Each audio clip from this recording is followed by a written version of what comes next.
1 Corinthians chapter 11. Be ye followers of me, even as I also am of Christ. Now I praise you, brethren, that ye remember me in all things, and keep the ordinances as I delivered them to you.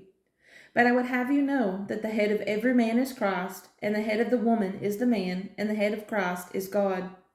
Every man praying or prophesying, having his head covered, dishonoureth his head.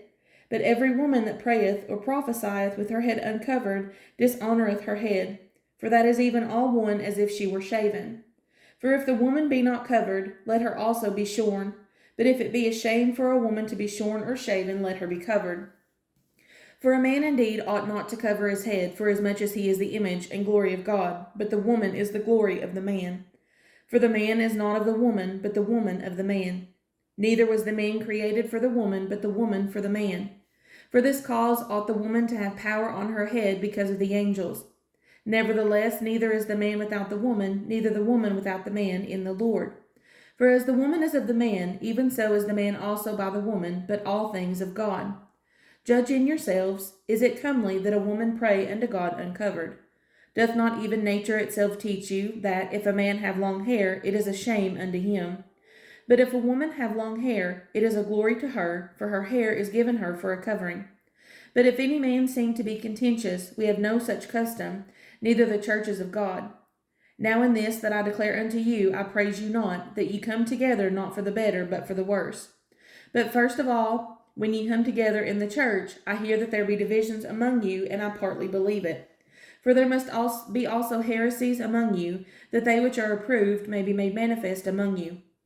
When ye come together therefore into one place, this is not to eat the Lord's Supper. For in eating every one taketh before other his own supper, and one is hungry, and another is drunken. What, have ye not houses to eat and to drink in? Or despise ye the church of God, and shame them that have not? What shall I say to you? Shall I praise you in this? I praise you not. For I have received of the Lord that which also I delivered unto you, that the Lord Jesus, the same night in which he was betrayed, took bread. And when he had given thanks, he brake it, and said, Take, eat, this is my body, which is broken for you. This do in remembrance of me. After the same manner also he took the cup, when he had supped, and said, This cup is the New Testament in my blood. This do ye, as oft as ye drink it, in remembrance of me. For as often as ye eat this bread and drink this cup, ye do show the Lord's death till he come.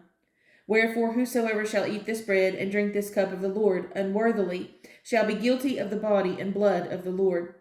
But let a man examine himself, and so let him eat of that bread and drink of that cup.